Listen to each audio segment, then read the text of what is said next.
पूर्वजन्मीचा काहीतरी संबंध असतो. तुम्हाला नाही तर त्याला माहिती, मला कसं काय सांगता येईल? मला कसं माहिती, मी पण तुमच्यासारखं. बरं, आमचा प्रश्न होता, तुम्ही लोकांना विषय देतात, त्याच्यावर बोलायला सांगतात, तुकोबारा विषय. आता आमच्या समोर प्रश्न होता,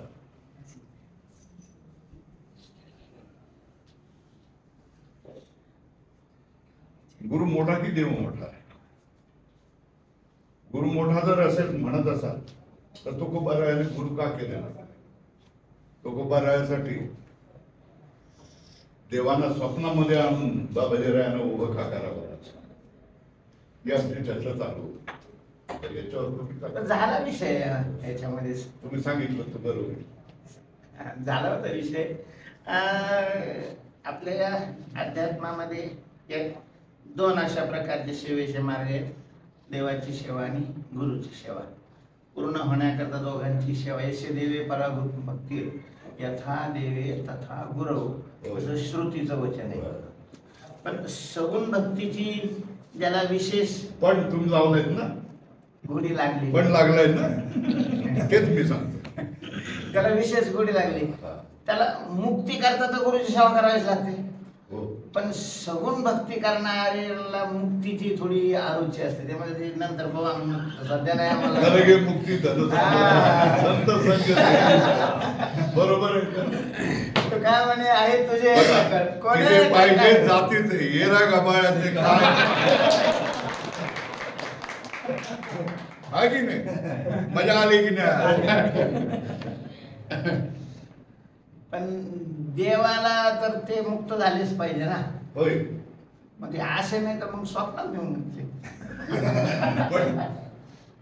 तुकोबारायांना अशी आतून तळमळ का वाटत नव्हती, जितकी जशी ज्ञानेश्वर महाराजांना वाटत होती, एकनाथ महाराजांना वाटत होती, तशी की मला गुरु मिळावा, गुरुसाठी मी शोध घ्यावा, कोणीतरी मला गुरु मिळावा, असं का वाटत नव्हतं? तर एकनाथ महाराज, ज्ञानोबाराय यांचा नंतर देवाशी संबंध आला, देवभक्तीशी.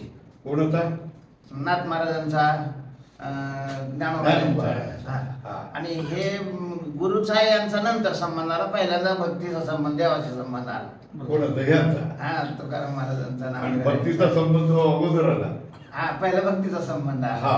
त्याच्यामुळे गुरुची जरूर नाही पडली. आनंदामध्ये त्यांना ते नाही वाटले गरज. हो, बरोबर. पण मग त्याचं उत्तर नाही, गुरु मोठा की देव मोठा? देव आणि गुरु हे दोन असते तर त्याचं उत्तर राहिलं असतं ना. हा, ह्या अध्यात्माच्या दृष्टीने आम्ही आपल्या सामान्याच्या पातळीवर विचारतोय. जो कबीराला प्रश्न होता आणि कबीराने त्याचं उत्तरही दिलेलं आहे. गुरुच मोठे आहेत ना. गुरुच मोठे. मग तुकोबारायाने प्रयत्न का केले नाही गुरुसाठी? गुरु जर मोठे सामान्य रूपाने म्हणत असाल. हा, तर हे आपण ज्याला सगुण भगवंताविषयीचं प्रेम निर्माण झालेलं आहे, ते देवालाच गुरु मानतात. आणि मग सगुण जे भक्त नाहीये, निर्गुण आहेत, ते काय देवाला मानत नाही? नाही, जे मुमुक्ष आहे. हा, मुमुक्ष. मोक्षाकरताच ज्यांची साधना चालू आहे, मग ते गुरुला धरतात. म्हणजे भक्तीमध्ये गुरुचं स्थान देव स्वरूप म्हणजे देवच ना. देव आणि गुरु एक आहे. आणि त्याच्यामध्ये प्रधान कोण? मग जर एक आहे तर मग प्रधानचा काय प्रश्न येतो? मग तुम्ही दोन शब्दाचा प्रयोग का केला?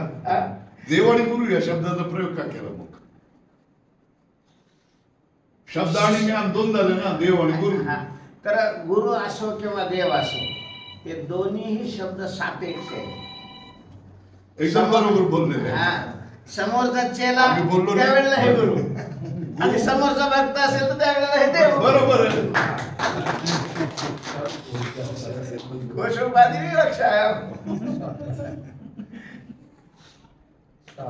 पण जी तळमळ एकनाथ महाराज आणि ज्ञानेश्वर महाराजांमध्ये दिसते गुरुविषयी, ही नामदेव तीच महाराजांनी तळमळ यांच्यामध्ये दिसत नाही. नामदेवराय आणि तो देवाविषयीची तळमळ त्यांच्यामध्ये देवाविषयीची आहे. दिसते. तळमळ काय फक्त देवाविषयीचे आणि ते गुरुविषयीचे. त्याच्यामुळे त्यांची पण देवच जर गुरु असेल हा. तर वेगळा गुरु करण्याचा उपदेश कशासाठी दिला जातोय? देवालाच गुरु मानावं. गुरुची परिभाषा करण्याचं कारण नाही. काहीच्या अंतःकरणामध्ये गुरुविषयीची विशेष आस्था असते, काहीच्या अंतःकरणामध्ये देवाविषयीची विशेष आस्था आहे. नाही, पण ही विशेष आस्था असण्याचं कारण काय?